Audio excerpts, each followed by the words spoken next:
and welcome back to the channel. Today I'm going to go through the patch notes for Call of Duty Black Ops 6 patch 1.06, which came out yesterday afternoon, so you'll be seeing the effects of that today. Let's get into it. So these notes come straight from the Call of Duty website. Yesterday at 5 PM, 3 PM and 10 AM they had 3 different patches, and I'll talk through them all now. So 5 PM they changed a global audio. The enhanced headphone mode had been re-enabled in audio settings on all platforms. That was the only one at 5 PM that changed. 3 PM there was a few campaign changes.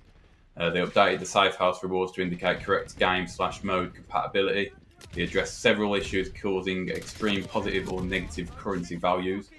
Players that encountered this issue were placed on a set amount of 5,000 to resume upgrade and reward functionality while they investigate the issue. They addressed a variety of crashes across the campaign. They addressed an issue that caused autosaves at the start of the most wanted to corrupt save data, and they addressed an issue causing water to flicker at certain distances. And then the big one at 10 AM yesterday. So the global stuff, they had stability issues. They improved stability when interacting with the message of the day, and they improved stability when sending voice communications. Progression, the completion display will now properly appear when completing prestige challenges in both multiplayer and zombies. Operators addressed an issue where Bailey wasn't holding an intended pistol in the operator selection menu. Multiplayer changes on the maps. Nuketown is now available in private matches. The modes addressed an issue where players were spawned in when joining a session in progress instead of spectating before selecting the loadout.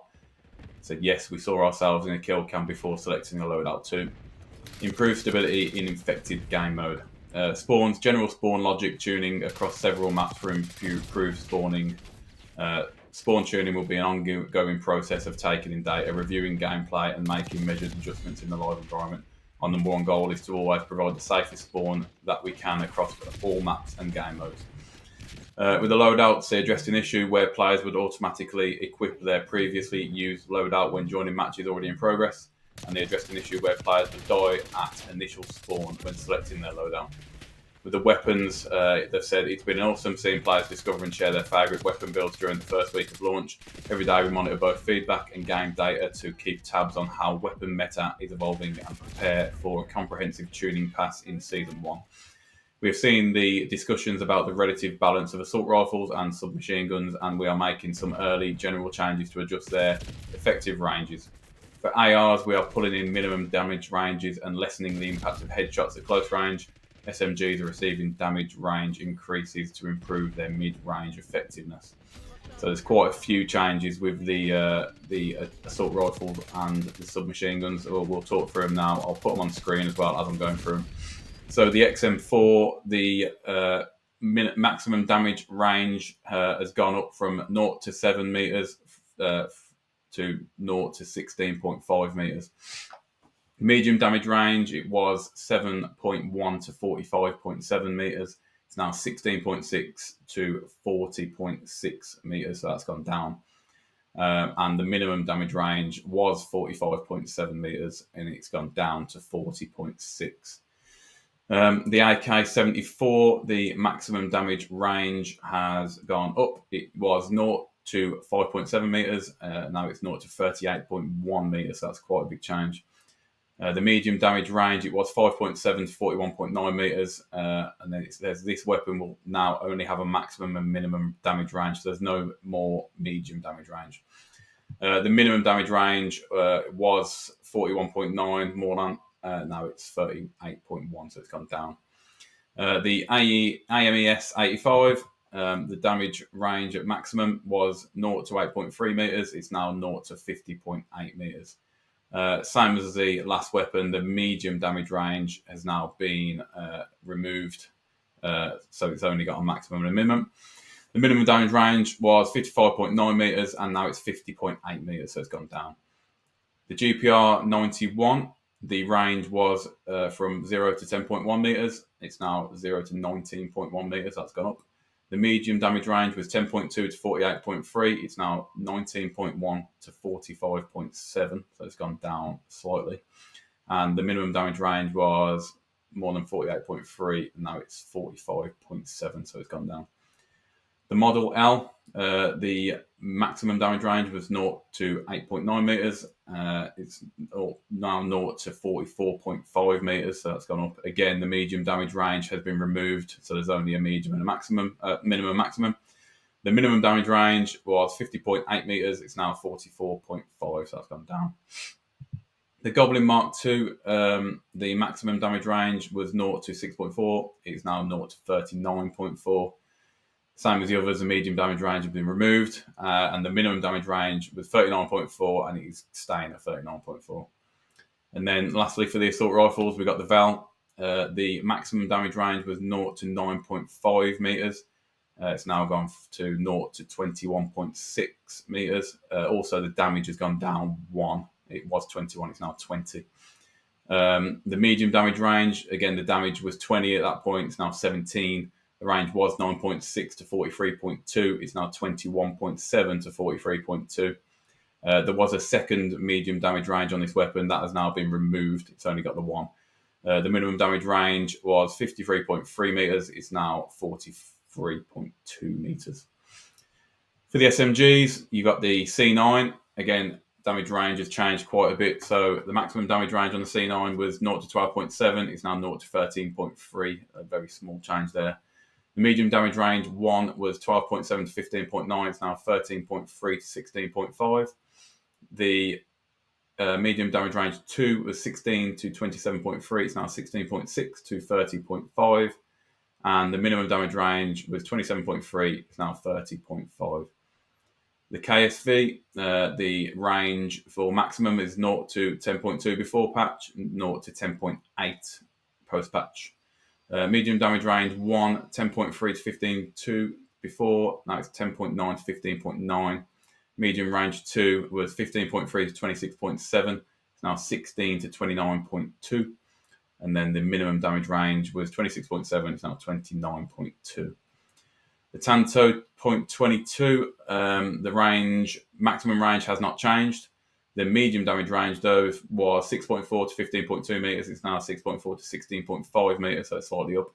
The medium damage range 2 was 15.3 to 25.4. It's now 16.6 to 27.9. And the minimum damage range has gone up from 25.4 to 27.9. The PP919, the maximum damage range was 0 to 15.9. It's now 0 to 16.5. The medium damage range 1 was 16 to 19.7. It's now 16.6 to 20.3. The medium damage range 2 was 19.8 to 29.2. It's now 20.4 to 31.8. And the minimum damage range was 29.2. It's now 31.8. The Jackal was maximum damage range 0 to 14.6. Is now 0 to 15.2.